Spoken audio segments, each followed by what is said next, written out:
Mail या फिर आप इधर भी आप ऐसे डायरेक्टली पूछ सकते हैं और सवाल किए जाएँ।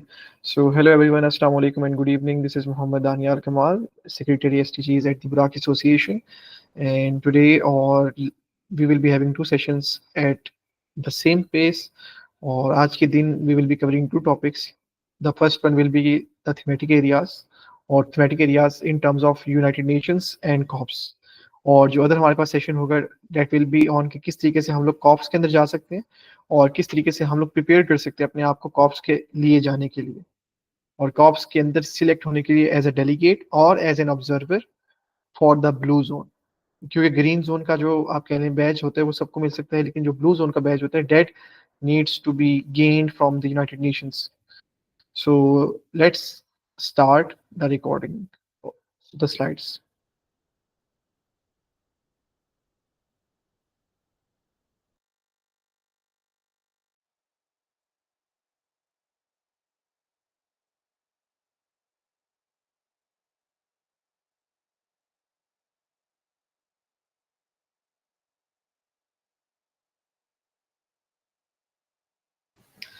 जस्ट आप लोग मुझे ये बता दीजिएगा कि क्या आपको स्लाइड्स प्रॉपर्ली शो हो रही हैं, आइदर जस्ट रिएक्ट और either you can open your mic.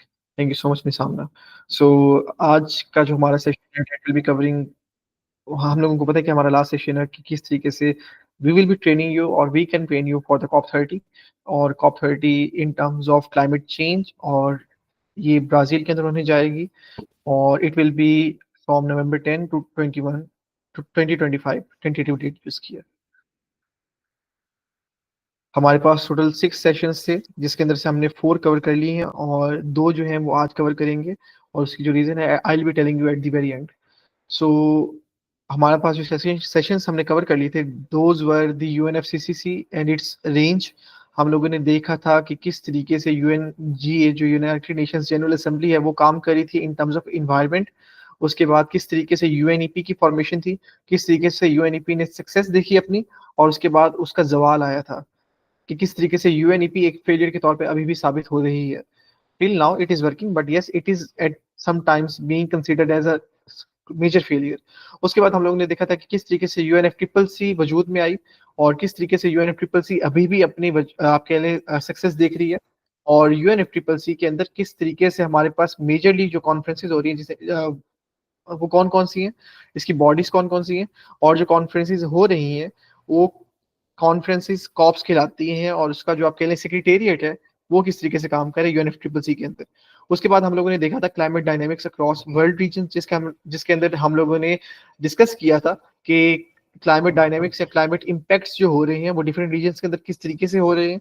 Pakistan के रीजन को हमने देखा था, हमने यूएस के रीजन को देखा था और हमने डिफरेंट रीजन्स को देखा था। उसके बाद हम लोगों ने मजीद ये देखा था कि कॉप्स के अंदर क्लाइमेट इम्पैक्ट्स को किस तरीके से लेकर आगे बढ़ा जाता है, किस तरीके से उसकी प्रोसीडिंग्स चलती हैं। और ये जो दोनों चीजें हम लोगों ने अभी डिस्कस की थी ये आपको मिस्टर तला तुफैल भट्टी ने पढ़ाई थी, उनको सिखाया था, उनको बारे में बताया था। उसके बाद जो that I told you was कि किस तरीके से हमारे रीजन के अंदर India and China are being considered as the major आप कह लें सक्सेसर्स फॉर या in terms of fighting against climate change. कि किस तरीके से इंडिया और चाइना ऐसे दो लीडर साबित हो रहे हैं जो आगे आने वाले दौर के अंदर क्लाइमेट चेंज की डोमेन के अंदर अपनी इकोनॉमी को स्ट्रॉन्ग करने के लिए और साथ ही साथ अपनी सोशल लाइफ को बढ़ाने के लिए दे will be the super powers. हम लोगों ने देखा था कि किस तरीके से इंडिया आप कह लें एक सोलर एनर्जी लीडर बन रहा है और किस तरीके से चाइना की जो इकोनॉमी थी या चाइना की जो आप कह लें क्लाइमेट पॉलिसी थी, how was it complex back then और आप किस तरीके से उसकी जो पॉलिसी है वो चेंज हो रही है, वो शिफ्ट हो रही है in terms of environmental policy और इन टर्म्स ऑफ इकोनॉमिक जो उनकी है लाइफ। उसके बाद हम लोगों ने देखा था कि कॉप्स किस तरीके से होती हैं, कि हमारे पास 3 कॉप्स थी 3 डिफरेंट रीजन्स के अंदर। एक जो थी वो बायोडाइवर्सिटी कंजर्वेशन के ऊपर थी, दूसरी हमारे पास आपके लिए क्लाइमेट चेंज के ऊपर थी और तीसरी जो अभी हो रही है हालिया तो वो थी हमारे पास लैंड डेजर्टिफिकेशन के ऊपर। उसके बाद हम लोगों ने देखा था कि किस तरीके से कल का जो हमारा सेशन था how the youth can involve in आप कह लें देयर क्लाइमेट जर्नी, या किस तरीके से वो अपनी क्लाइमेट जर्नी को स्टार्ट करते हुए एक मेजर इन्फ्लुएंसर्स बनकर वो साबित हो सकते हैं या एक तरीके से वो अपना आप कह रहे हैं लोहा अपना नाम बनवा सकते हैं फॉर द कॉप 30 कि वो एक पोटेंशियल कैंडिडेट साबित हो, क्योंकि आपको अगर एक पोटेंशियल कैंडिडेट साबित होना है तो you should have all the power, you should have enough experience कि जो आगे आने वाले ऑर्गेनाइजेशन आपको सपोर्ट करे, वो आप दम से कह सके कि यस, अगर हम लोग अपनी जो सीट है या अपनी जो रिप्रेजेंटेशन है वो आपको दे रहे हैं तो इस बंदे में कोई खास, इस पर्सन में कोई खास बात है। आज का हम लोग जो सेशंस देखेंगे those will be the thematic areas, और किस तरीके से हम लोग प्रिपेयर कर सकते हैं और कॉप्स के अंदर जा सकते हैं। हम लोगों ने देख लिया कि for today we will be covering those three to pillars और थीमेटिक एरियाज और getting to and preparing for the COP 30। हम लोगों ने देखा था पिछले पूरे आपके मॉड्यूल्स के अंदर की 3 कॉप्स हुई थी। जो कॉप 16 थी यूएनसीबीडी के अंदर, मतलब कि बायोडाइवर्सिटी कंजर्वेशन के अंदर, वो काली कोलंबिया के अंदर हुई थी रिसेंटली अक्टूबर के अंदर। उसके बाद हम लोगों ने देखा था कि जो UNFCCC के अंदर होती है कॉप, मतलब कि क्लाइमेट चेंज के ऊपर जो कॉन्फ्रेंस होती है, वो हमने देखी थी बाकू अजरबैजान के अंदर हुई थी रिसेंटली नवंबर के मंथ के अंदर, और ये खत्म हुई थी ऑन 23 नवंबर अर्ली मॉर्निंग। और उसके बाद हम लोगों ने देखा है कि रिसेंटली अभी 2 दिसंबर से स्टार्ट हो चुकी थी कॉप 16 ऑन लैंड डिजर्टिफिकेशन, और ये अभी हालिया दौर में चल रही है रियाद के अंदर सऊदी अरेबिया। और इसके कुछ थीमेटिक आप कह लें एरियाज हो चुके हैं, और कुछ थीमेटिक एरियाज अभी रहते हैं जो बहुत ज्यादा आगे आने वाले 2 सालों के अंदर हेल्पफुल साबित हो सकते हैं, या उसके जो असरात होंगे वो आगे आने वाले 2 साल के अंदर आपको बहुत अच्छे तरीके से नजर आ जाएंगे, either by the articles, either by the research, either by the properly achievable case studies. अच्छा, हम लोग पहले डिस्कस कर लेते हैं कि थीमेटिक एरियाज होते क्या है। एक जो थीमेटिक प्रोग्राम होता है या थीमेटिक एरिया है या थीम है, फॉर एग्जाम्पल, उसको डिजाइन इसलिए किया जाता है कि इसके अंदर हम लोग various range of stakeholders को इंक्लूड कर सकें। और इसके अंदर stakeholder is not just a government official, इसके अंदर हमारे पास यूथ के रिप्रेजेंटेटिव्स आ सकते हैं, इसके अंदर हमारे पास बिजनेसमैन आ सकते हैं, बिजनेस वुमेन आ सकती हैं, इसके अंदर हमारे पास डिफरेंट टाइप्स ऑफ इन्वेस्टर्स आ सकते हैं। And an investor is not just the one जो कि सिर्फ और सिर्फ अपनी मनी लगा रहा है, an investor is also a one जो कि अपना टाइम लगा रहा है। फॉर एग्जाम्पल, जो अपनी आप कह रहे हैं एक तरीके से अपने रिसोर्सेज को लगा रहा है। आप ये मत समझिएगा कि an investor is just the one जो कि अपना सिर्फ और सिर्फ पैसा खर्च कर रहा है। उसके बाद हमारे पास सिविल सोसाइटीज के बहुत सारे रिप्रेजेंटेटिव्स आते हैं कॉप्स के अंदर या थीमेटिक एरियाज के अंदर जो इन्वॉल्व होते हैं एज स्टेक होल्डर्स। उसके बाद फ्रंटलाइन कम्युनिटीज। फ्रंटलाइन कम्युनिटीज ऐसी कम्युनिटीज होती हैं जो कि एक आप कह लें इशू से सबसे पहले आप कह लें डील कर रही होती हैं, उनको उनसे इम्पैक्ट पहुंच रहा होता है उस स्पेसिफिक इशू से। और इंडिजीनियस पीपल, हमारे पास ऐसे बहुत सारे आप कह रहे किसी और तबके के लोग होते हैं जो कि किसी और जगह पर रह रहे होते हैं, और वो बहुत ज्यादा आप कह लें इन्फ्लुएंस होते हैं एक इम्पैक्ट से, एक छोटे से छोटे या एक मेजर से मेजर इम्पैक्ट के थ्रू। और इसके अलावा हमारे पास डिफरेंट स्टेक होल्डर्स आ सकते हैं। फॉर एग्जाम्पल, इसके अंदर हमारे पास फार्मर्स आ सकते हैं, इसके अंदर हमारे पास फिशरमैन आ सकते हैं, इसके अंदर हमारे पास आप कह लें हाउस वाइफ्स आ सकती हैं जो कि आइदर अपना एक छोटा स्टार्टअप लॉन्च किया हुआ है उन्होंने, या एक तरीके से इंडिविजुअल वो बिजनेस रन कर रही है स्मॉल स्केल के ऊपर। इसके अंदर आप जो एक छोटे से छोटा पर्सन जो कि बेशक वो काम उसका एक स्मॉल स्केल बिजनेस है, उससे लेकर एक बड़े से बड़ा एंटरप्रेन्योर या एक तरीके से एक बिजनेसमैन या एक बिजनेस वुमेन, वो सब आ सकती है, क्योंकि वो किसी ना किसी तरीके से या किसी ना किसी वजह के ऊपर वो क्लाइमेट चेंज से इम्पैक्ट हो रही है। और उन्होंने उन ये जो थीमेटिक प्रोग्राम होते हैं उन ये वो इसलिए होता है कि सारे के सारे स्टेक होल्डर आपस में मिलकर बैठे और वो कुछ स्पेसिफिक सोल्यूशंस निकालें। Specific solutions in terms of आप कह लें कि किस तरीके से उन्होंने पेरिस एग्रीमेंट को फॉलो करना है। एंड हम लोग ने डिस्कस कर लिया था कि पेरिस एग्रीमेंट ये है कि by the end of this century उन्होंने 1.5 डिग्री सेंटीग्रेड से ज्यादा आप कह लें टेम्परेचर इंक्रीज नहीं करना। और राइट नाउ जितने भी स्टेक होल्डर्स मिलकर बैठ रहे हैं उनका यही एम है कि बाय 2050, मतलब कि आधी इस सदी के दौरान 2050 उन्होंने हमारा जो टेम्परेचर है उसको 1.5 डिग्री सेंटीग्रेड तक ही रखना है, उससे ज्यादा इंक्रीज नहीं करना। लेकिन we are failing to achieve this temperature या दिस आइडियल टेम्परेचर। उसके बाद यह है कि we have to build resilience. Resilience in terms of कि हम लोगों को हमारी जो कोपिंग एक्टिविटीज है, हमारा जो कोपिंग मैकेनिज्म है, कि दोबारा से हम लोगों को ठीक होने वाला जो मैकेनिज्म होता है वो बहुत ज्यादा आपके लिए डिरेल हुआ है, उसके आप कह लें ज्यादा से ज्यादा पॉजिटिव इम्पैक्ट्स नहीं है। लाइक पॉजिटिव इम्पैक्ट्स आएंगे लेकिन वो बहुत ज़्यादा लेट शो होते हैं। हमारी जो अप्रोच है in terms of climate impacts हैं, क्लाइमेट चेंज से होने वाले जो डिज़ास्टर्स हैं, दोज़ आर या हमारी जो अप्रोच है वो रिएक्टिव है अप्रोच। हमें उस चीज़ को प्रोएक्टिव बनाना है, प्रोएक्टिव इन टर्म्स ऑफ कि अगर हम लोगों को पता चल जाए पहले से एक डिज़ास्टर आ रहा है या फॉर एग्ज़ाम्पल क्लाइमेट चेंज की वजह से डिज़ास्टर्स आते हैं, लेट्स सपोज़ एक फ्लड आ रहा है हमारे पास, हमें पहले से ही पता चल गया, तो रादर देन गोइंग कि हम लोग इस चीज़ को देखें कि यार फ्लड आएगा तो ठीक है, जितने भी लोग आप कह लें अफेक्ट होंगे, हम उनके पास जाके उनकी मदद कर लेंगे और उनको एड वगैरह दे देंगे। रादर देन डूइंग दिस, आप लोग ये कर सकते हो कि आप अर्ली वार्निंग सिस्टम्स का लॉन्च कर सकते हैं। आप अपनी एक कैंपेन लॉन्च कर सकते हैं ऑन सोशल मीडिया और ऑन न्यूज़ चैनल्स के अर्ली इस जगह पर फ्लड्स आएँगे, so you have to save get ready and आप लोग अपने आप को एक जगह से मोबिलाइज़ करवा के आप दूसरी जगह शिफ्ट कर सकते हैं। So for the time being कि आप फ्लड से अपनी जानों को बचा सकें। सो इस तरीके से हम लोगों को अपनी जो हमारी जो अप्रोच है उसे रिएक्टिव से प्रोएक्टिव अप्रोच बनाना है, और पाकिस्तान के केस के अंदर जो हमारी अप्रोच है दैट इज रिएक्टिव अप्रोच। इस वजह से जो हमारी मेजर ऑर्गेनाइजेशंस हैं, for example NDMA national disaster management authority या NDRMF national disaster risk management fund, वो यही आप कह रहे हैं प्रेशराइज करती है हमारी गवर्नमेंट्स को, हमारे इदारों को, और कि हम लोगों को हमारी जो अप्रोच है वो रिएक्टिव अप्रोच है। हम लोगों को हमारी रिएक्टिव अप्रोच से हटकर प्रोएक्टिव अप्रोच की तरफ जाना पड़ेगा। और उसके बाद उन्होंने कहा है कि हम लोगों को जो फाइनेंसिंग हो रही होती है उसे एक लार्ज स्केल के ऊपर मोबिलाइज करना पड़ेगा। मोबिलाइजेशन से मुराद ये है कि we have to think about all the influencers, या एक तरीके से ऑल द स्टेक होल्डर्स जो एक स्पेसिफिक या एक तरीके से एक छोटे से छोटे या बड़े से बड़े क्लाइमेट चेंज के इम्पैक्ट से इन्फ्लुएंस हो रहे हैं।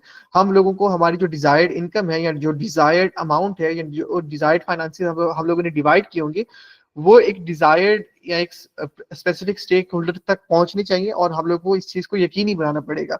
हम लोगों को ये भी देखना पड़ेगा कि जो इदारा इस चीज को यकीनी बना रहा है उसके अंदर कितनी ज्यादा ट्रांसपेरेंसी है, उसके अंदर कितनी ज्यादा अकाउंटेबिलिटी है, और आइदर जो उनके पास मैकेनिज्म है, इज इट प्रॉपरली आप कह ले इन्फ्लुएंशियल, कि क्या वो इतना ज्यादा असर रखता है कि हमारी जो आप कह लें स्टेक होल्डर्स या हमारी जो कम्युनिटीज इंपैक्ट हुई हैं उनकी लाइफ के अंदर बेहतरी आ रही है या नहीं आ रही। क्योंकि after a climate change impact और आफ्टर अ डिजास्टर वो एक ट्रॉमा के अंदर होते हैं, and we have to make sure कि वो एक ट्रॉमा से बाहर निकले, and that trauma could be of anything, either human life loss या एक तरीके से नियर डेथ एक्सपीरियंस, और अपार्ट फ्रॉम दिस उनकी जो आप कह लें मवेशियों का नुकसान होता है, जो उनकी आप कह लें डोमेस्टिक एनिमल्स की जो आप कह लें लॉस ऑफ लाइफ होता है, उसके अलावा उनकी जो फूड होती है उसका लॉस होता है, उनकी जो क्रॉप्स होती हैं, हेल्थ के साथ बच्चों की एजुकेशन, उनकी job. So these are some of the major things जो कि एक पर्सन को ट्रॉमा की तरफ लेके जाती है। So we have to make sure कि हम उस पर्सन को ट्रॉमा की तरफ ना जाने दें, बल्कि उसकी एट द टाइम फाइनेंसिस को मोबिलाइज करवा के उसको वो रकम पहुंचाएं और उसकी मदद करें। और at large scale thematic areas इसी वजह से बनते हैं कि ये सारी की सारी चीजें हो सकें, लेकिन एक बड़े पैमाने के ऊपर। फॉर एग्जांपल कि एक गवर्नमेंट जब दूसरी गवर्नमेंट से डील करेगी, so that government should make sure कि जब वो अब दूसरी कंट्री को आप कह लें फंड्स दे रही है, so that government should be asking the other government कि आप ये किस तरीके से लगाएंगे। फॉर एग्जाम्पल अगर पाकिस्तान को कहीं से फंड आ रही है, so the other government should be asking Pakistani government के how will you mobilise this funds, कहाँ कहाँ पे आप लगाएंगे, कितनी परसेंटेज किधर लगाएंगे, कब तक लगाते रहेंगे, और हमें इसकी मॉनिटरिंग एंड इवेलुएशन हमारे पास इसकी जो मॉनिटरिंग एंड इवेलुएशन है उसकी रिपोर्ट आनी चाहिए। इस तरीके से कुछ होना चाहिए। So these are basically the thematic areas जिसकी वजह से बनते हैं। अगर हम लोग इसके मजीद आगे चलें, तो बेसिकली जो एक थीमेटिक एरिया होता है वो चार चीज़ों के ऊपर कंप्राइज करते हैं। ये उसकी जो आप कह लें फाउंडेशनल स्टेट है, बिल्डिंग ब्लॉक्स हैं, वो चार हैं। एक होते हैं सस्टेनेबल डेवलपमेंट, दूसरा होता है सोशल कोहेजन एंड हार्मनी, तीसरा होता है हमारे पास human rights, youth and women empowerment, और उसके बाद हमारे पास आता है कि emergency response and humanitarian assistance. Just 2 minutes guys, अजान हो जाए and then will be continuing. मेन वाल अगर आपका कोई सवाल है तो प्लीज आप मेरे से पूछ सकते हैं by typing the chat box.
So we are back. तो हम लोग बात कर रहे थे कि किस तरीके से एक थीमेटिक एरिया कंप्राइज करते हैं।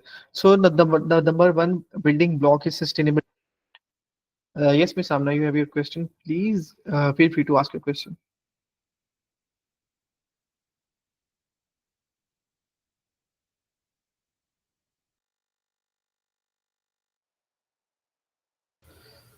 Miss Samna, if you have your question please आप पूछ सकती हैं क्वेश्चन को।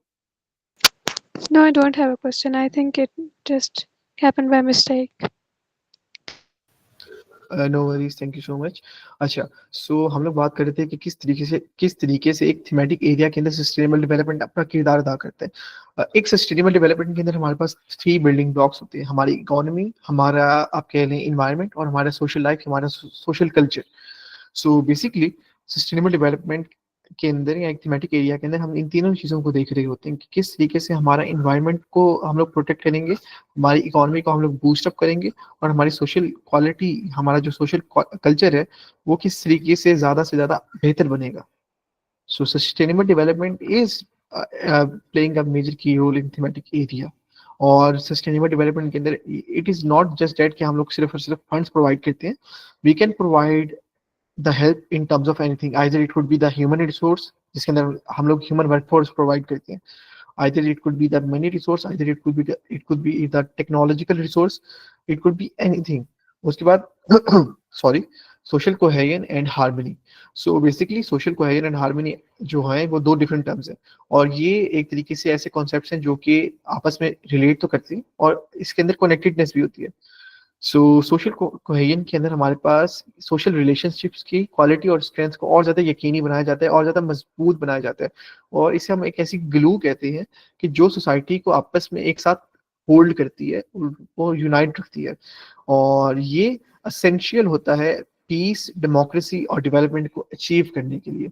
उसके बाद अगर हम लोग बात करें हार्मनी की, सो हार्मनी सोशल कोहेजन का ही कंपोनेंट है जो डिफरेंट आप कह लें वेरियस एलिमेंट से बनता है। फॉर एग्जांपल इसके अंदर जो मेजरली आप कह लें एलिमेंट्स हैं, those are trust, shared values and social interactions. Trust का तो हमें पता चल गया, हमारा सोशल इंटरेक्शन भी पता चल गया, either it could be really friendly, either it could be really in terms of going toward the bad way, मतलब कि हमारी फाइट वगैरह भी हो सकती है। Apart from all this, so shared values के अंदर ये होता है कि आपके जो बेनिफिट्स हैं वो म्यूचुअल बेनिफिट है, या तो म्यूचुअल बेनिफिट होगा या फिर वही एक कॉमन बेनिफिट होगा जो कि आप दोनों को मिल रहा होगा। शेयर्ड वैल्यूज इस तरीके से हो सकते हैं, या फिर आप ये हो सकता है कि जो दोनों पर्सन हैं वो दोनों आपस में एक दूसरे को कंसोल कर सकती हैं। सो सोशल कोहेजन के अंदर इसलिए इंपॉर्टेंट है क्योंकि ये एक तो कॉपरेशन को फॉस्टर करता है, एम्पैथी को बिल्डअप करता है और रिजिलियंस को बढ़ाता है, और इसके एक इंडिविजुअल के ऊपर और उस इंडिविजुअल की सोशल वेलबींग के ऊपर या सोशल लाइफ के ऊपर बहुत ज़्यादा पॉजिटिव इम्पैक्ट्स होती है, और ये हमारी नेशन बिल्डिंग के अंदर या हमारी सोसाइटी को और ज़्यादा पीसफुल बनाने के लिए बहुत अहम किरदार अदा करता है। उसके अलावा एक ब्रिज का जो आप कह लें बेनिफिट या कह लें आप कह लें इसको जो थ्रेट पहुंचाता है सोशल कोहेजन को, वो क्या चीज़ है? बेसिकली सोशल कोहेजन के अंदर हमारे पास बहुत सारे चैलेंजेस हैं जो कि इसको थ्रेटन करते हैं, जिसके अंदर हमें जो मेजरली आते हैं वो आते हैं कि हमारे पास सोशल डाइवर्सिटी बहुत है। लाइक आइदर हमारे पास जो डाइवर्सिटी है it could be in terms of professions, it could be in terms of age, it could be in terms of आप क्या कह लें जो आप, आई एम नॉट श्योर इसको किस तरीके से कहते हैं, लेकिन जो हायरार्की, एक ऑर्गेनाइजेशन के अंदर ही हायरार्की होगी तो सोशल डाइवर्सिटी बढ़ जाती है। It could be in terms of inequality और चेंज या कॉन्फ्लिक्ट की बुनियाद के अंदर। और अगर जिन सोसाइटीज के अंदर हमारे पास वीक सोशल कोहेजन होती है तो कॉन्फ्लिक्ट ज्यादा से ज्यादा होंगे और ज्यादा असरदार रखेंगे। लाइक उनके पास जो आप कह लें स्ट्रेंथ होगी कॉन्फ्लिक्ट की वो बहुत ज्यादा होगी, और आपकी जो सोसाइटी है वो गिरने के ऊपर या एक तरीके से डिस्ट्रॉय होने की किनारे के ऊपर होती है। उसके बाद अगर हम लोग बात करें human rights, youth and women empowerment की, तो जो थीमेटिक एरिया होता है उसके अंदर ह्यूमन राइट्स के ऊपर भी काम हो रहा होता है। उसके अंदर human rights in terms of के ह्यूमन सेफ्टी, कि किस तरीके से हमारे जो ह्यूमंस हैं या हमारे आप कह लें जो इन्वॉल्व हो रहे होते हैं या जो स्टेक होल्डर्स हैं, how they can get protected either from an impact और how they can get benefit either from a major goal. उसके बाद आती है हमारी यूथ। हमारी यूथ के अंदर ये है कि आप कह लें डिफरेंट रीजन्स के आप कह लें यंग पीपल को एम्पावर किया जाता है कि वो आए हमारे पास अपने चैलेंजेस को वो बताएं, आइदर अपने चैलेंजेस को बताएं, आइदर उन चैलेंजेस के सॉल्यूशंस लेकर आए, and we will be empowering them, we will be giving them all the fund, we will be giving them all the power, we will be giving them creativity, कि वो अपने solutions को properly experiment करें, research करें, and how जब वो कर लेंगे प्रॉपरली तो वो हमारे साथ मिलकर काम करें for the betterment of the society. उसके बाद आती है women empowerment. Women empowerment is the key to the success of every nation right now. अगर हम लोग विमेन के ऊपर काम करेंगे, हमारी विमेन एम्पावरमेंट के ऊपर काम करेंगे बेसिकली, सो देन हम लोग प्रॉपरली आपके लिए सक्सेस के आपके लिए अरूज के ऊपर होंगे। क्योंकि राइट नाउ आप मोस्टली जो कंट्रीज के अंदर लीड कर रही होती हैं अपार्ट फ्रॉम द मेन, और आईसीएस करके मेन की जो रेशियो है in terms of leading the countries major आपके स्टेक की मिनिस्ट्रीज के अंदर, उसके अंदर वुमेन ज्यादा बढ़ोतरी हो रही है उनकी, and they are playing a major की role in most of the countries. For example अगर मैं आपको इसकी एक एग्जांपल दूं तो मंगोलिया के अंदर, Mongolia is a really nice country और वो डेवलपिंग कंट्री है राइट नाउ। सो मंगोलिया के अंदर आपका जो आप कह रहे हैं एजुकेशन का रेशियो है that is really a great one. एक तो उनके पास लिटरेसी रेट बहुत ज्यादा अच्छा है, दूसरी बात यह है कि मंगोलिया के अंदर 2/3 ऑफ द मेजोरिटी, एक तरीके से 2/3 of the number in terms of their ministries वो women के ऊपर पास है। लाइक उनकी जो मिनिस्टर्स हैं वो सारी की सारी women है।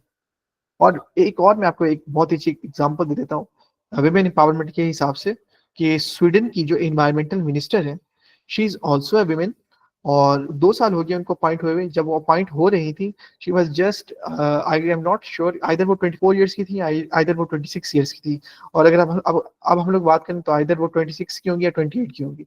सो ये देख लें कि उनकी जो विमेन मिनिस्टर है, इन्वायरमेंटल मिनिस्टर है, she is a lady, and how much she is progressing and how much she is doing her hard work for the betterment of her country. So this is just one of the example of women empowerment. और इसकी एक और example ये है women empowerment की, मुझे कहना तो नहीं चाहिए, लाइक जो आपके लिए केस स्टडी के तौर पे साबित हो रही है, इस और ना ही हमें इसको आपके लिए पॉजिटिव लेना चाहिए, इसको नेगेटिव लेना चाहिए, कि अफगानिस्तान के अंदर right now the Taliban government has banned the women education completely. कि उनके पास जो लास्टली आपके लिए मेडिसिन का शोबा था उसके अंदर भी they have banned the women to get education in terms of nursing और in terms of medicine. So उसके बाद हमारे पास आता है emergency response and humanitarian assistance. हमारे पास डिजास्टर्स आते हैं, सो उसके रिगार्ड के अंदर भी लोग एक गवर्नमेंट्स हैं वो आपस में कोलैबोरेट करती हैं, वो आपस में एक दूसरे को फंडिंग प्रोवाइड करती हैं। फॉर एग्जांपल जब हमारे पास फ्लड्स आए थे 2022 के फ्लैश फ्लड्स आए थे तो तुर्की उनकी जो गवर्नमेंट थी they really helped a lot in terms of Pakistan. और जब तुर्की के अंदर वो जो अर्थक्वेक आया था उसने भी बहुत ज्यादा स्ट्रक कर दिया था, उनकी जो आप कह लें ह्यूमैनिटेरियन लॉस था वो बहुत ज्यादा था, उनका जो इंफ्रास्ट्रक्चर लॉस था वो भी बहुत ज्यादा था।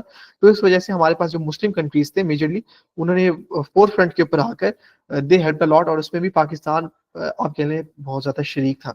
ऑल दो एक और उसकी आप कह लें कहानी है कि किस तरीके से शरीक हुआ, बट हम उसके अंदर नहीं जाते। और इसके बाद हमारे पास है humanitarian assistance. Humanitarian assistance could be in terms of anything, either in terms of आप कह लें money, either in terms of education, either in terms of job, either in terms of the labour force, the work force, it could be in terms of anything जो कि उस human की at the end अगर आप उससे काम ले रहे हो उसकी क्वालिटी लाइफ को बढ़ा सके, उसकी सोशल लाइफ को अच्छा कर सके, उसको पीस ऑफ माइंड या एक तरीके से सेंस ऑफ सिक्योरिटी प्रोवाइड कर सके, सेंस ऑफ सिक्योरिटी प्रोवाइड कर सके इन टर्म्स ऑफ एनीथिंग। एंड अगर हम लोग आगे चलें तो हमारे पास जो नेक्स्ट स्लाइड है तो वो ये है कि हमारे पास कॉप्स के अंदर थीमेटिक एरियाज होते ही क्यों है। सो इसका जो आंसर है वो यही है कि जो ये थीमेटिक एरियाज होते हैं इसके अंदर हमारे पास बहुत सारे सोल्यूशंस आते हैं, और वो सोल्यूशन बनते हैं एक तरीके से ग्लोबल स्टॉक टेक के रिस्पॉन्स के अंदर। And global stock take is just like कि किस तरीके से हमारे पास जो डिफरेंट कंट्रीज हैं उन्होंने एम किया होता है कि इस साल के अंदर हम लोग इतनी ज्यादा एमिशंस कम करेंगे, इस साल के अंदर हम लोग इतने ज्यादा दरख्त लगाएंगे। सो इट कुड बी मेजरली वो एमिशंस के आप कहने गोल के अंदर होते हैं, मेजरली वो एमिशंस की टर्म्स के अंदर होता है। उसके रिस्पॉन्स के अंदर ये थीमेटिक एरियाज बनते हैं, वो ये thematic areas global stock take के रिस्पॉन्स के अंदर आपके लिए प्रॉपर्ली ऑर्गेनाइज होते हैं। उसके बाद ये होता है कि किस तरीके से हमारी जो दुनिया है वो राइट नाउ स्टैंड कर रही है in terms of climate action and supporting the developing countries या लीस्ट डेवलप्ड कंट्रीज। उसके अलावा ये है कि हम जो थीमेटिक एरियाज है वो ये काम करते हैं कि गैप्स को आइडेंटिफाई करना होता है कि कहाँ कहाँ पे हमारे पास प्रॉब्लम्स आनी कि कहाँ कहाँ पर हम लोग उसका सोल्यूशंस प्रोवाइड कर सकते हैं। और फिर यही है कि वो आपस में कोलैबोरेट करें फॉर द सोल्यूशन क्रिएटिविटी या सॉल्यूशंस को क्रिएट करने के लिए फॉर द यूएन 2030 एजेंडा, जो यूएन का 2030 का एजेंडा है और उसके बाद जो बियॉन्ड उसका एजेंडा बढ़ने लगे। और अभी भी लाइक उसका जो बियॉन्ड है उसकी प्राइम एग्जांपल हम लोगों ने यूएन कॉप 29 के अंदर देख ली थी, जो कि 2035 तक के गोल है, और उसको भी हम लोग अभी आगे डिस्कस करेंगे। अब अगर हम बात करें यूएनसीबीटी कॉप 16 की, हम लोगों ने जिस तरह पहले भी बहुत इसको भी हम लोगों ने डिस्कस किया कर लिया था और मेजरली डिस्कस किया था कॉप्स के आप कह लें सेशन के दौरान। तो बेसिकली इसकी जो आप कह लें की एरिया फोकस है वो यही है कि किस तरीके से नेचुरल रिसोर्सेज की जो आप कह लें इलिसिट एक्सप्लॉयटेशन हो रही है उसको लड़ना है, उसके खिलाफ लड़ना है। जो वाइल्ड लाइफ या कमोडिटीज की इलीगल ट्रेड हो रही होती है, उनकी जो ओवर हंटिंग हो रही होती है, उसको भी कम से कम करना है। उसके अलावा they have to promote the sustainable practices in terms of either the conservation efforts और either जो उस जगह के रहने वाले लोग हैं वो जो चीजें बना रहे हैं, they should be creating those things from the resources जो कि उस एरिया के अंदर पाए जाने वाले हैं लेकिन अबेंडेंटली जो पाए जाते हैं, नॉट दोज रिसोर्सेज जो कि एक तरीके से उस एरिया के अंदर लेसन है। फॉर एग्जांपल अभी मैं आपको इसकी एग्जांपल दूं तो चाइना के अंदर हमारे पास बैम्बू बहुत ज्यादा मिकदार के अंदर मौजूद है। एंड चाइना के जितने भी लोग हैं बेसिकली वो right now they are promoting the things that are made from bamboo. एक तो उनकी जो आप कह रहे हैं शेल्फ लाइफ बहुत ज्यादा अच्छी है, उसके बाद ये है कि वो ऑर्गेनिक तरीके से बन रही है। एंड जब वो आपके लिए डिकम्पोज होंगी तो वो सारे के सारे जो मैटर है या वो सारे के सारे जो न्यूट्रिएंट्स है those will be going back to the soil. So it's just like a natural cycle. उसके बाद ये है कि किस तरीके से हम लोगों ने हमारे जो इन्वायरमेंटल इम्पैक्ट्स हो रहे हैं आइदर बाय ड्रग ट्रैफिकिंग या हमारी जो दूसरी इकोनॉमीज के थ्रू हो रही हैं या जो इलीगल ट्रेड्स हो रही हैं इन terms of with different countries, उसको किस तरीके से हम लोग लड़ सकते हैं या उसको किस तरीके से हम लोग अल्टरनेटिव प्रोवाइड कर सकते हैं। ड्रग की यूजेज बहुत ज्यादा बढ़ चुकी है in terms of the youth. अगर आप किसी भी कंट्री के ले लें हमारे पास बहुत सारी प्राइम एग्जांपल्स है। पाकिस्तान की एग्जांपल है तो पाकिस्तान के अंदर हमारे पास ऐसे बहुत सारे एरियाज है जहाँ पे ड्रग की जो यूजेज है वो यूथ के अंदर बहुत ज्यादा देखी जा रही है। और यूजेज भी उन लोगों के अंदर जो कि right now just are coming in the universities, like either उनको कोई एक तरीके से सम फोर्स और कुछ ऐसा प्रेशर होता है। So will not be delivering into it. लेकिन यूएनसीबीटी का काम ये भी था कि किस तरीके से ड्रग ट्रैफिकिंग को कम किया जा सकता है कि उसके जो एनवायरमेंटल इम्पैक्ट्स होते हैं, environmental impacts in terms of environmental impacts in terms of कि किस तरीके से that alters the person's state of mind and how that person usually works after taking the drug। और उसके अलावा आप ये कह लें कि enhancing the regulations and enforcement for protected areas कि जो protected areas है right now हमारे पास ऐसे बहुत सारे protected areas है जहाँ पे enforcement या हमारे जो rules and regulations है उनको दोबारा से अपग्रेडेशन की जरूरत है। तो यूएनसीबीडी भी कर रहा था कि वो जो उनके थीमेटिक एरियाज बन रहे थे वो इन चीजों को देख रहे थे, इन की पॉइंट्स को देख रहे थे, इन की एरियाज को देख रहे थे कि किस तरीके से वो प्रोटेक्टेड एरियाज को सपोर्ट कर सकते हैं, उनको और ज्यादा तहफ्फुज प्रोवाइड कर सकते हैं कि वहाँ की जो होम स्पीशीज है वो कम से कम होने की बजाय ज्यादा से ज्यादा आप कह लें वो उसकी जो है नंबरिंग बढ़े और वो अपने आप को सस्टेन कर सके अपने होम एरिया के अंदर वो होम स्पीशी। और उसके बाद अगर हम लोग बात करें थीमेटिक एरियाज की, जो थीमेटिक एरियाज थे कॉप 16 के, there were 5 thematic areas of COP 16। और इनके जो कॉप 16 के जो थीमेटिक एरियाज थे those were really good as in terms of उनके जो नाम थे, those were peace and justice, wildlife crime, financial crime, minerals crime और मैरीटाइम इन्वायरमेंटल क्राइम। अगर मैं वैसे बात करूं तो हमारे पास जो ये आप कह लें if I am not wrong, हमारे पास ये जो आई एम सो सॉरी, हमारे पास ये जो थीमेटिक एरियाज थे ये थीमेटिक एरियाज काम कर रहे थे इन 5 डोमेन्स के अंदर। और इसके इन डोमेन्स के अंदर या इन थीमेटिक एरियाज के अंदर हमारे पास डिफरेंट आप कह लें यूएनसीबीटी के अंदर डायलॉग्स हुए थे, आप ये कह लें कि डिफरेंट हमारे पास प्रोसीडिंग्स हुई थी, जिनके अंदर अगर मैं आपको थोड़ी सी आपके लिए जो मेजर वंस थी मैं आपको उनका हवाला दे दूं, तो ये था कि पीस एंड जस्टिस के अंदर हमारे पास एक ऐसी ब्लू जोन के अंदर मीटिंग हुई थी, जिसके अंदर ये था कि उन्होंने इंटरकल्चरल टेरिटरी इसके ऊपर बात की थी और बायोडाइवर्सिटी कंजर्वेशन के ऊपर बात की थी, और ऐसे प्रपोजल्स को एक्सेप्ट किया था कि जो टेरिटोरियल ट्रांसफॉर्मेशन के ऊपर सपोर्ट करती है, लेकिन अल्टरनेटिव डेवलपमेंट इनिशिएटिव्स के साथ, नॉट द मेजर वंस जिनसे हमारे पास इन्वायरमेंटल एमिशन ज्यादा हो रही है या हमारा उनका जो इन्वायरमेंटल इम्पैक्ट है वो ज्यादा से ज्यादा है। अगर मैं इसके अलावा इसकी एक और एग्जांपल दूं, तो पीस एंड जस्टिस की ही अंडर एक और कॉन्फ्रेंस हुई थी या एक और आप कह लें डायलॉग हुआ था यूएनसीबीटी के अंदर ही, जिसने बात की थी अर्बन पीस के ऊपर, इन्वायरमेंट एंड सस्टेनेबिलिटी के ऊपर। फिर एक और हुई थी जो कि हमारा जो सेकंड की पॉइंट था ड्रग के ऊपर, हम उसको क्लियर किया था कि ब्लू जोन के अंदर ही एक और डायलॉग हुआ था जिसने बात की थी the war on drugs and its impact on the environment, और किस तरीके से वो हमारी जो बायोडाइवर्सिटी है it is at risk. So these were some of the majorly things या थीमेटिक एरियाज जो कि पीस एंड जस्टिस के ऊपर थे। उसके बाद अगर हम बात करें वाइल्ड लाइफ क्राइम के ऊपर, तो वाइल्ड लाइफ क्राइम के अंदर हमारे पास जो मेजरली थे वो ये थे कि किस तरीके से ब्लू जोन के अंदर हमारे पास एक डायलॉग हुआ था या एक तरीके से बात की गई थी कि किस तरीके से हमारे वहाँ के जो एनिमल्स हैं वो डेंजर के अंदर हैं। हमें हमें एजुकेशन के थ्रू हमारी एजुकेशन को और ज्यादा स्ट्रेंथन करके हमारी वाइल्ड लाइफ ट्रैफिकिंग को प्रिवेंट करना है ऑन द गैलापागोस आइलैंड्स। उसके बाद अगर मैं मिनरल्स क्राइम की बात करूं, तो मिनरल्स क्राइम के अंदर भी हम लोगों ने ये डिस्कस किया था कि किस तरीके से इलीगल माइनिंग के ऊपर रीजनल कॉपरेशन दरकार है। रीजनल कॉपरेशन के अंदर इलीगल माइनिंग के ऊपर या उसकी आप कह लें जो उसको हाईलाइट करना चाहिए उस इशू को, और किस तरीके से हमारे अमेजोन के रीजन के ऊपर इसका इम्पैक्ट्स देखे जा रहे हैं माइनिंग के, इलीगल माइनिंग के। उसके बाद अगर हम बात करें मैरीटाइम इन्वायरमेंटल क्राइम की, so one of them were एक डायलॉग ऑन ओशन डे बनाया गया था, और किस तरीके से साइनर्जीज या पार्टनरशिप्स बन सकती हैं, कोलैबोरेटिव कॉल्स आ सकती है to take action with side by side. और उसके बाद अगर हम बात करें फाइनेंशियल क्राइम की, तो फाइनेंशियल क्राइम के अंदर उनका जो एक थीमेटिक डे था, थीमेटिक एरिया था, उसके अंदर जो बेसिकली प्रोसीडिंग्स थी वो यही थी कि किस तरीके से क्राइम से लेके कंजर्वेशन तक हम अपने इन्वायरमेंटल क्राइम को या उसके जो इन्वायरमेंटल क्राइम की जो थ्रेट्स हैं उसको एड्रेस करें, और उनको एड्रेस करने के साथ साथ हम अपनी बायोडाइवर्सिटी लॉस को लिंक करें, और बायोडाइवर्सिटी लॉस को लिंक करने के साथ साथ हम अपने फाइनेंशियल इंस्टीट्यूशंस का ये रोल बताएं कि किस तरीके से और financial institutions can help us to fight against the environmental crimes and the biodiversity loss.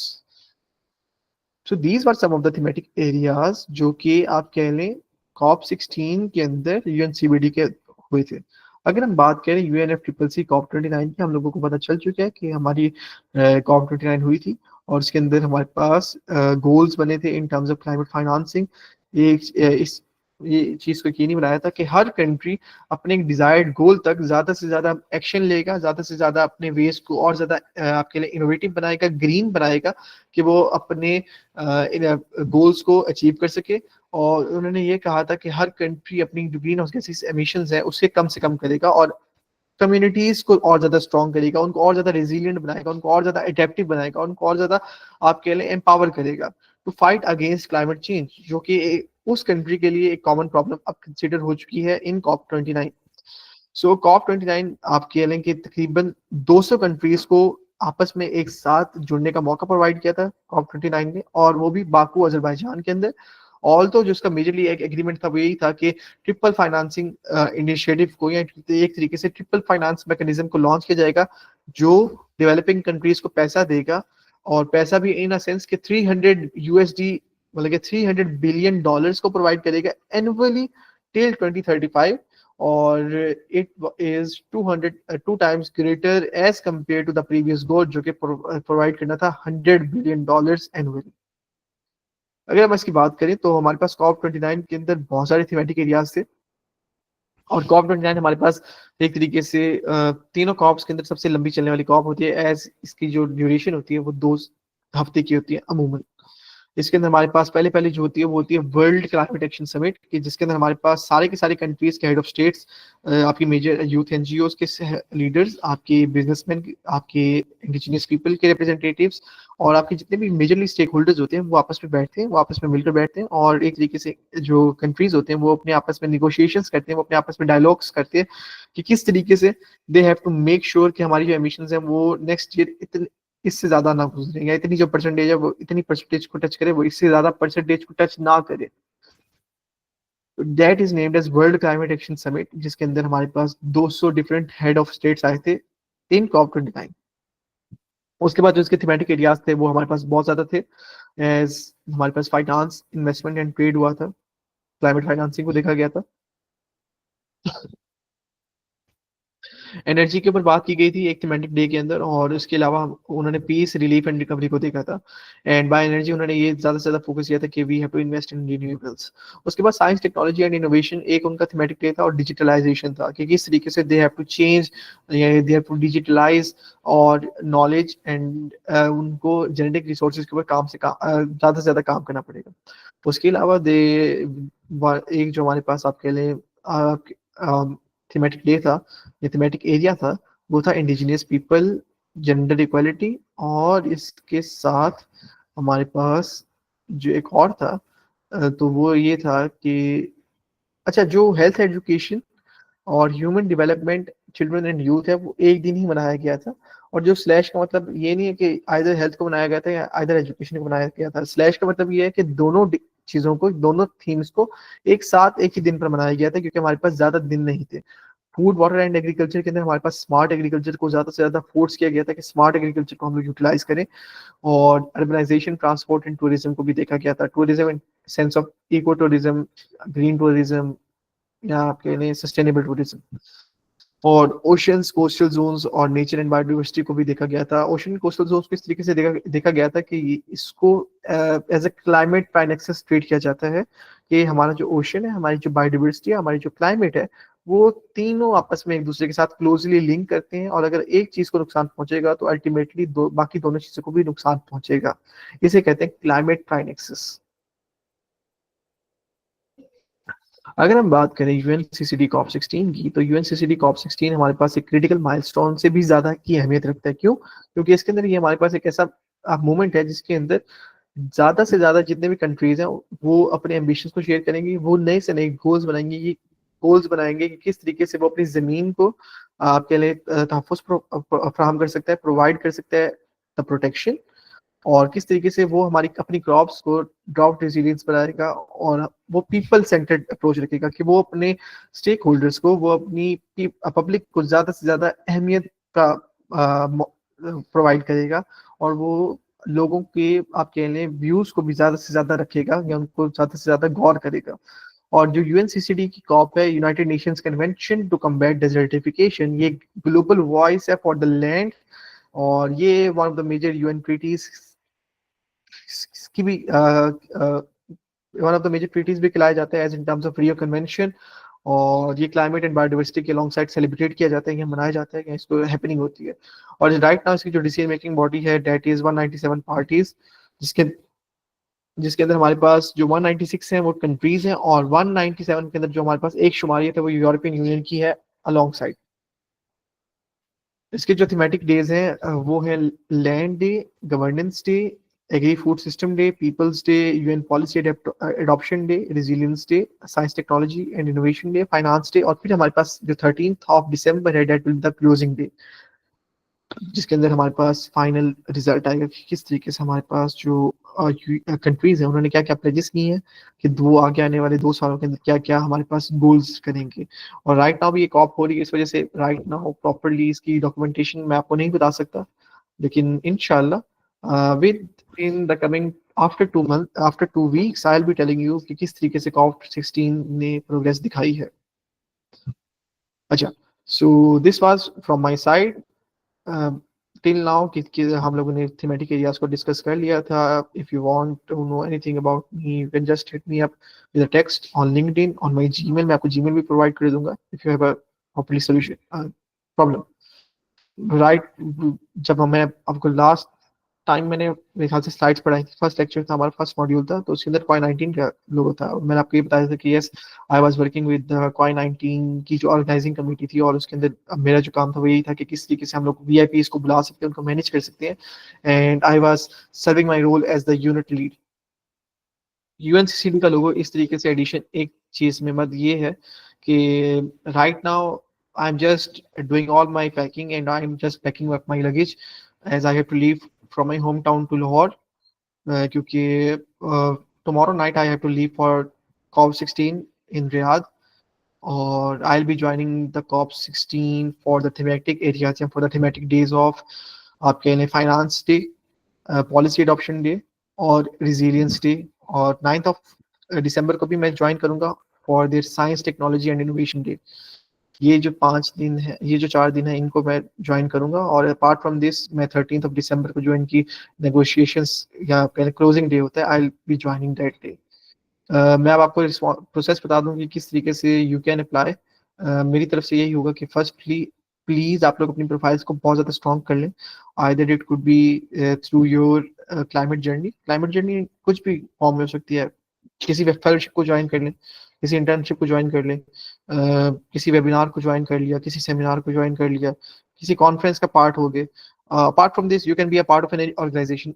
एक ऑर्गेनाइजेशन का पार्ट हो जाओगे, आप कह सकते हो कि बहुत ज़्यादा आपको तरक्की मिल सकती है।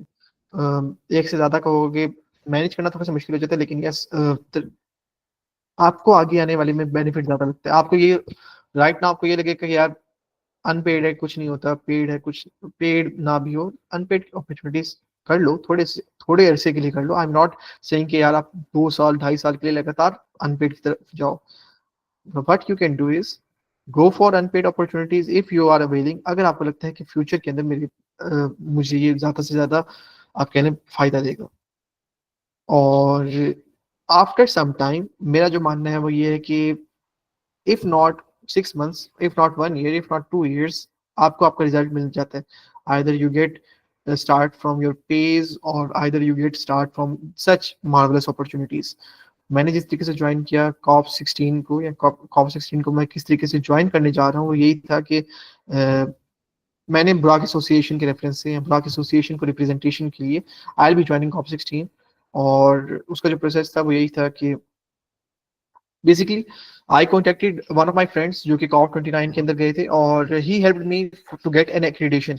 N accreditation is basically a type of visa supporting letter, या एक टाइप ऑफ डॉक्यूमेंट जो कि यूएन की तरफ से आपको मिलता है, एज आप यूएन के लिए आप उस ऑर्गेनाइजेशन को रिप्रेजेंट करते हैं जो कि आपको एक्रीडेशन प्रोवाइड करता है।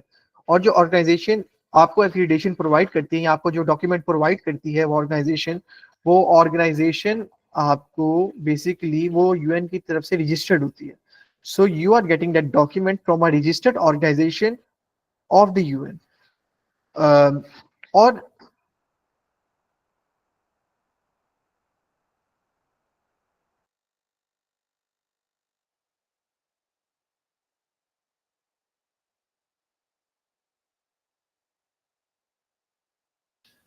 आई एम सो सॉरी गाइस। अच्छा, सो जो मैं कह रहा था in terms of accreditation, accreditation आपको एक यूएन की सर्टिफाइड ऑर्गेनाइजेशन से मिलती है। The block association is right now not yet certified. जिस ऑर्गेनाइजेशन को मैंने अप्रोच किया था दैट वाज उस ऑर्गेनाइजेशन ने मेरे फ्रेंड को भी एक्रीडेशन दी थी, एंड उनका जो वो था मकसद था वो यही था कि they have to look for such individuals जो कैपेबल है टू रिप्रेजेंट देयर ऑर्गेनाइजेशन।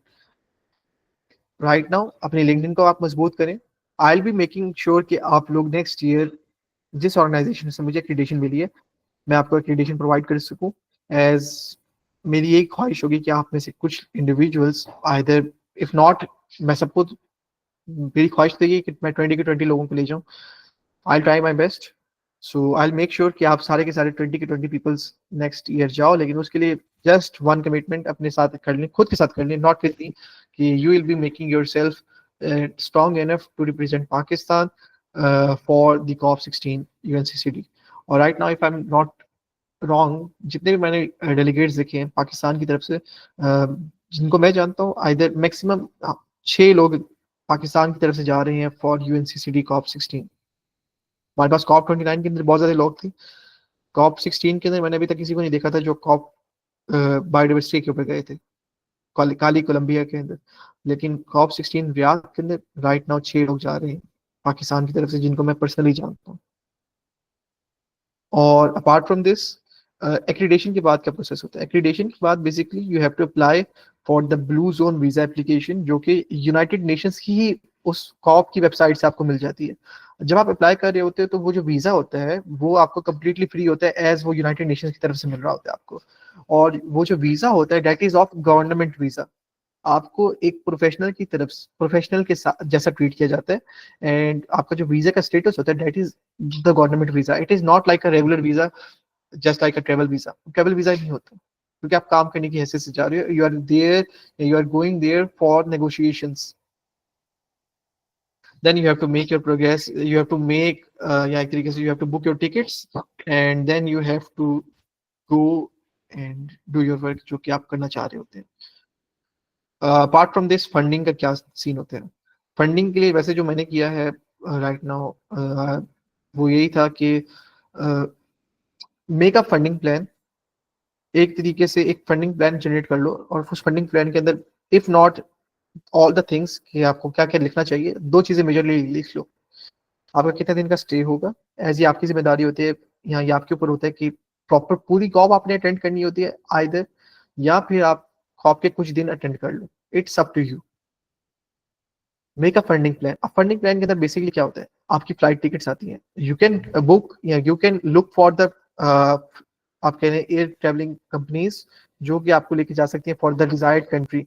और उसकी आप कह लें बुकिंग्स देख लें, उसके आप देख लें कि किस तरीके से उसकी चार्जेस हैं, या उसके किस शहर से क्या क्या फेयर्स हैं। उसके बाद you have but make sure कि वो वन वे टिकट ना हो, वो रिटर्न टिकट का फेयर हो आपके पास। You have to note it down. उसके बाद ये देखो कि आपने कितने दिन तक वहां पे रहना है। और यूएन की जो आप कह लें कॉप्स की वेबसाइट होती है, वो लिंक करती हैं उस स्पेसिफिक कंट्री की एक ऐसी वेबसाइट को जहां पर आप अपने होटल्स को प्रॉपर्ली बुक कर सकते हैं। So make sure after booking your flights, या एक तरीके से after looking for the air travel fair, आप ये देखो कि आपने वहां पे रहना कितने अरसे के लिए। आपने ये डिसाइड कर लिया कि either you have to live for 5 nights and 6 days, तो आप ये देखो कि मैं एक ऐसा होटल लूँ जहाँ पर 5 nights and 6 days के मुझे एक अच्छा ट्रैवल पैकेज मिल जाए। And you have to make it, या you have to filter it out by yourself, either it could be a hotel, 3 star hotel, a 4 star hotel, even a 5 star hotel, either it could be apartment, either it could be a home जो कि apartment की शक्ल में ले लेते हैं, या एक तरीके से जो कि लॉजेस की शक्ल इख्तियार कर लेते हैं। So it could be anything. So these two are one of the major things जिनको आपको देखना चाहिए। और मैं यकीन जानिए, फ्लाइट्स का बेशक आपको अरेंज हो जाए, लेकिन जो होटल की मैनेजमेंट होती है, जो होटल की अकोमोडेशन होती है, उसके लिए आपको ज्यादा से ज्यादा देखना पड़ता है। You have to look after. और आप इस चीज को भी देखिएगा, इस चीज को भी मद्देनजर रखिएगा जब आपके खैर से ये सब कुछ हो जाता है, या इन प्रोसेस होता है, कि कितना ज्यादा जो आपका डिजायर्ड होटल है वो कॉप की लोकेशन से दूर है। Either it could be in terms of miles, either it could be in terms of kilometres. बाहर के कंट्रीज के अंदर माइल्स ज्यादा चलते हैं। सो आइदर योर होटल या your apartment could be 8 miles away from the location. तो आप इस चीज को भी देखिएगा, और ये जरूर जान लीजिएगा कि 1 से 2 होटल को मत देखिएगा, क्योंकि जो आपको फंडिंग प्रोवाइड करेगी organization, it could be saying कि मुझे इससे भी कम वाले होटल्स चाहिए, जो इससे भी कम रेट के ऊपर आपको होटल्स प्रोवाइड करें, क्योंकि उनकी तरफ से तो पैसा लग रहा होता है, और वो यही चाह रहे होते हैं कि पैसा कम से कम लगे। लेकिन अगर आपको उनका आइडिया पसंद आ जाए, उनको आपका आइडिया पसंद आ जाए, उनको आपकी फंडिंग का तरीका पसंद आ जाए, उनको आपका प्रपोजल पसंद आ जाए, तो यस, वो फंड आपको करते ही करते हैं। Apart from this, you can look for एक तरीके से जब आपका फंडिंग का प्लान हो जाए, then you can make sure आप एक्रीडेशन लें, या एक तरीके से आप दोनों चीज़ों को आप साइड बाय साइड लेके चल सकते हैं। और वन थिंग मोर, एक तरीके से इंटरनेशनली अगर कोशिश कर सकें तो 1 या 2 फेलोशिप्स इंटरनेशनली कर लें, क्योंकि इंटरनेशनली जो फेलोशिप्स होती हैं उनकी बहुत ज़्यादा आप कह लें एक तरीके से प्लस फैक्टर है। Plus factor in terms of, या इन सेंस ऑफ कि एक पर्सन जो इंटरनेशनली आपको जो नेशनली आपको नहीं दिलवा सकता वो चीज़, वो आपको इंटरनेशनली वो पर्सन दिलवा सकता है। और सिर्फ 1 या 2 टैक्स की आप कह लें बात होती है। You can type just one text कि yes, is there anyone जो कि मुझे COP16 के लिए accreditation दिलवा सकता है एक ग्रुप के अंदर, और then someone from जो आपको जानता हो, जो आपको नहीं जानता हो, he or she can just personally DM you कि yes, अगर आपके पास फंडिंग है 100% तो हम आपको accreditation दिलवा सकते हैं. So this is one of the things जो कि किस तरीके से आप COP16 के लिए, COP30 के लिए, और आगे आने वाली जो अगले 2 साल बाद COPs होंगी उसके अंदर COP31 होगी और COP17 होगी. दोनों बायोडाइवर्सिटी लॉस के अंदर भी और डेजर्टिफिकेशन के लिए भी वो चीज़ें होंगी. दिस वाज द थिंग जो कि मेरे लिए या मैंने समझी इम्पोर्टेंट. मैं आपको चाहता था कि मैं बताऊं आपको कि किस तरीके से यू कैन अप्लाई. और लिंक्डइन को मैं स्ट्रॉन्ग बनाना क्यों कह रहा हूँ, क्योंकि बेसिकली जो ऑर्गेनाइजेशन आपको एक्रीडेशन दिलवा रही होती है या जो ऑर्गेनाइजेशन आपको अपनी रिप्रेजेंटेशन के लिए भेज रही होती है, उनके लिए आपके लिंक्डइन का देखना बहुत ज़्यादा ज़रूरी होता है, क्योंकि उनको ये लगता है कि ये क्या ये पर्सन कैपेबल भी है या नहीं. और कैपेबिलिटी आपकी इस तरीके से शो होती है through your LinkedIn. Either it could be shown your through your work जो कि आप अपने लिंक्डइन के ऊपर अपलोड करते हो. हमारे पास पाकिस्तान के अंदर ऐसी बहुत सारे मेरे कोलीग्स हैं जिनको मैं पर्सनली जानता हूँ जो कि अपने लिंक्डइन को अपलोड या अपने लिंक्डइन को प्रॉपर्ली अपडेट नहीं रखते, और ये बहुत बड़ी गलती है. अपने लिंक्डइन के ऊपर अपडेट रखो. छोटी से छोटी चीज को भी आप जरूर लिंक्डइन के ऊपर अपलोड करो. For example it could be like, अगर मैं ये कोर्स ले रहा होता, लेट्स सपोज, तो मैं ये लिख सकता था जस्ट एक स्नैपशॉट बना करके, yes today I learn this this this this this, thank you, और हैशटैग. आपके हैशटैग्स भी बहुत ज्यादा इंपॉर्टेंट होते हैं आपकी रीच को बढ़ाने के लिए. और आई will be uploading it. Next मेरा मॉड्यूल आया तो नेक्स्ट मॉड्यूल के ऊपर मैंने ये सीखा, मैंने इसके इंपॉर्टेंट की पॉइंट्स को नोट कर लिया and then I will be uploading it. इससे ये होता है कि आपकी रीच बढ़ती है. दूसरा ये होता है कि आपकी जो फॉरेन ऑडियंस है वो आपको ज्यादा से ज्यादा कैच करती है, वो आपकी प्रोग्रेस को देखने लग जाती है, आपकी प्रोग्रेस को देख रही होती है. आइदर लिंक्डइन के ऊपर वो आपको ज्यादा नहीं देखती, लेकिन यस उनकी फीड के अंदर आपकी जो आपके लिए पोस्ट्स हैं वो ज्यादा से ज्यादा जाती रहती हैं, क्योंकि लिंक्डइन का जो एल्गोरिथम है वो ये है कि अगर आपके पास एक पर्सन की 4 से 5 पोस्ट आ चुकी हैं और वो हर दिन लगा रहा है, तो यस जब भी आप अपने लिंक्डइन को खोलेंगे उस पर्सन से रेलेवेंट आपको 1 से 2 पोस्ट नजर आएंगी है आएंगी उसकी डे टू डे प्रोसीडिंग्स की. So this was from my side. अगर आपका कोई भी क्वेश्चन हो आप मेरे से पूछ सकते हैं. आई will be sharing my experience with you regarding the COP16. मेरा जो मेजरली मकसद है ये है वो यही है कि हाउ आई कैन नेगोशिएट, या एक तरीके से how I can discuss the future of Pakistan's land, या एक तरीके से Pakistan agree food system with the officials of Saudi hukumat, या एक तरीके से if not Saudi government, then I'll be going forward to the different countries. And yes, I'll be enjoying my trip. Just will be needing your prayers for a successful travel. And yes, for a successful negotiation processes. Thank you so much, Ms. Tayyiba. Apart from this, अगर किसी को कोई भी question हो please आप पूछ सकते हो. अगर पहले डर रहे थे, डरने वाली कोई बात नहीं होती. इट्स जस्ट कि हम लोगों ने, हमारा जो काम है वो यही है कि we have to train you and we would love to train you at any place at anywhere.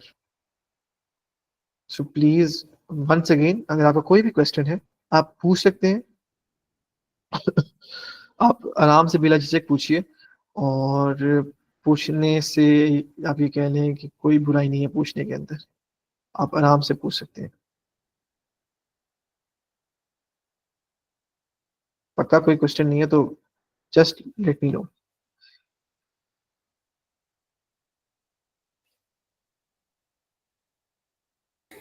No, sir, no question for a while. Thank you so much, Ms. Saiba. So, acha, regarding the slides, I'll be sharing the slides with you. If not today, then tomorrow morning. और मैं आपको एक book भी share करूंगा जहाँ पर climate dynamics के regarding सब कुछ लिखा होगा. उसके अंदर आप अपने इंडिया चाइना के जरूर पढ़िएगा. And much for me, thank you so much for joining this course. मेरी तरफ से I am sorry for not giving the lecture for tomorrow as I have to travel, I have to take my flight. लेकिन yes, for me it was really a good thing कि मैंने थोड़ा सा जितना मुझे आता था, जितनी ज़्यादा नॉलेज थी, I had to share it with you guys. और मैंने वो शेयर किया है, मुझे खुशी है. और ये है कि जितना मेरा ये मानना है कि नॉलेज शेयरिंग से नॉलेज में इजाफा भी होता है, आपकी एक नया पर्सपेक्टिव आपको मिलता है सोचने का। और यस, जो दूसरे वाला होता है यानी एक तरीके से जो सामने वाला इंसान होता है उसको क्या पता, इफ नॉट 100%, आई नो कि 100% किसी को भी समझ नहीं आती, 60-70 या इवन आप कह लें 50% भी समझ आ जाए तो बहुत बड़ी बात होती है। So this was all from my side. I wish you all for a very remarkable journey. Yes, Mr. Faisal. Sir kindly आप बता देंगे कि क्या हमें ये रिकॉर्डिंग्स मिल जाएंगी जैसे आपने पहले बोला था?